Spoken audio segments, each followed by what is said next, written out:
I use oil paint and I mix it with linseed oil and more recently safflower oil, which I liked because it had a slower drying time, and I was making a lot of the paintings painting wet into wet, where you'd put down a layer of paint and then paint into it so the edges could be soft, or you could wipe things off very easily, and then I was wanting it just to stay wet longer, so I was painting with safflower oil. And I usually start a painting, I'll draw a lot, I'll figure out a composition, and then I'll sort of, with thinned down red oil paint, kind of draw on the canvas, trying to figure out a general composition. And it's not too detailed of a drawing, it's more of like, okay, the horizon is here, or in this painting, like the doors have this angle to them or something. And I spend a lot of time trying to find the right composition, and then I'll just start painting the painting, and sometimes it's really unpredictable. Like with this painting here, I had no idea how it would look, and it was a disaster for a really long time, and then it kept on falling off, like the paint was falling off. Like, it was hard. It was very unexpected. It turned out differently from how I thought it would turn out.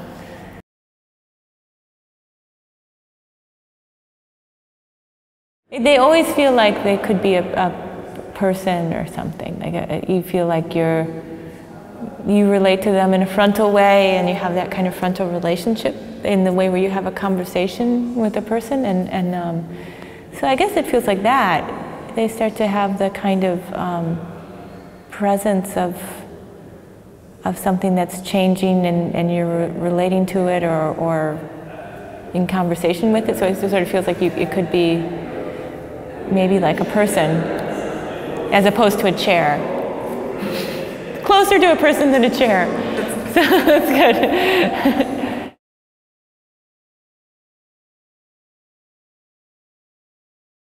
I think that they eventually fall into each other, probably. Like they're always, in the end, you're really trying to make a painting or solve a problem in the painting, or you're trying to make the painting. And I think it usually does come down to abstract decisions, but those decisions are, for me, always attached to the world, so that's influencing how you choose certain things. So I think when I'm painting, I don't ever consciously think of it, ever. And I think sometimes the subjects, at least in the past, were of more representational, like representations of abstract subjects. Like a person who could eat themselves is sort of an abstract concept, I think, but then trying to paint it becomes a problem because it's mechanically difficult, but also trying to figure out how to picture it, So I think sometimes that's part of it. It's like how to picture something that is abstract.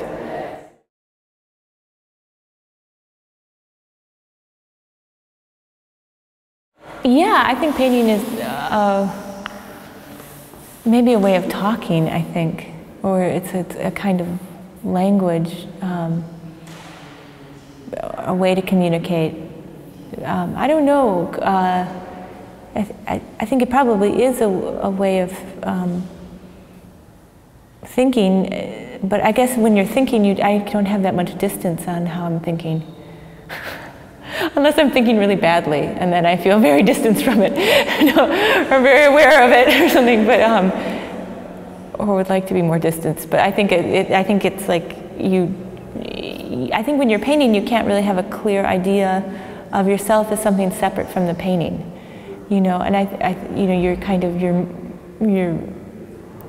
of, people always talk about it like, oh, you're unaware of time and you're unaware of your body and all these things. And I think that when a painting is going well, that's happening, and so you can't.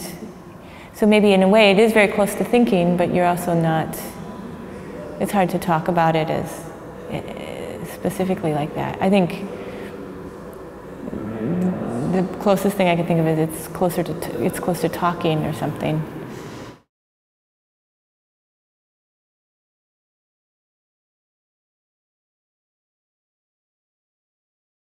like a painting can have a kind of inflection to it in the way that speech or a voice can or something, and different tones and different ways of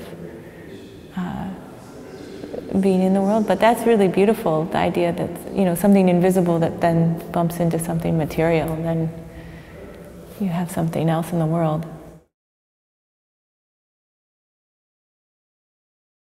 I don't know.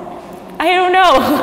I don't know what role it plays. That's not a very good answer, but because you could get depressed if you think, I just know what role it plays for me, that it's changed my life, you know, that I love looking at paintings, and that, you know, you feel like connected to someone else in the world when you look at a painting, even if that person was alive like hundreds of years ago. You're like, okay, this person touched this thing or something, or this particular subject existed this way, or it can make you see the world in a different way, can make you think about different things.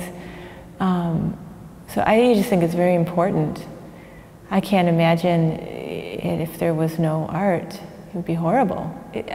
I think it's good, you know? I mean, I just think art's extremely important, and I think it affects the world maybe in a slower way, but in a really intense way. Like I just think of when we were trying to get in America, when they were entering the Iraq War, there was this giant, I think it was a copy of Guernica in the UN, or I don't know, I'm getting it all messed up, but they had to cover the painting, and that's really powerful.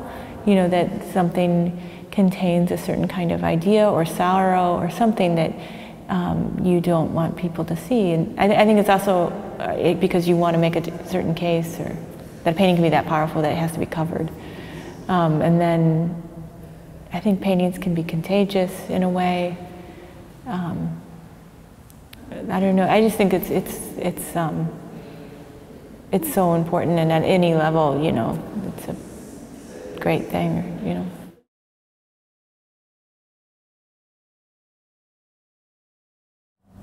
I think that's the one thing. I think that's sort of safe.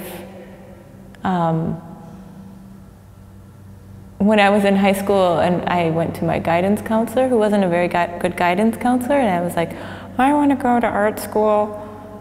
And he's, what? Why? I'm like, I want to make paintings. And he's like, why would you do that? What? There's photography. Look, and he's like, there's all these like pictures of boats all over his office, and he's like,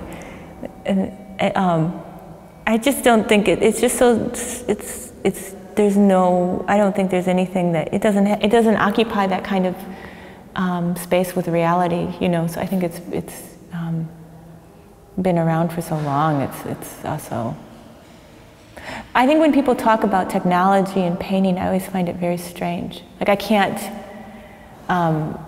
because it doesn't quite feel like they're equatable, you know, like that they exist in the same way, you know. So or that they're on the same track, or have the same relationship with ideas of progress. I feel like that they're just different animals. So I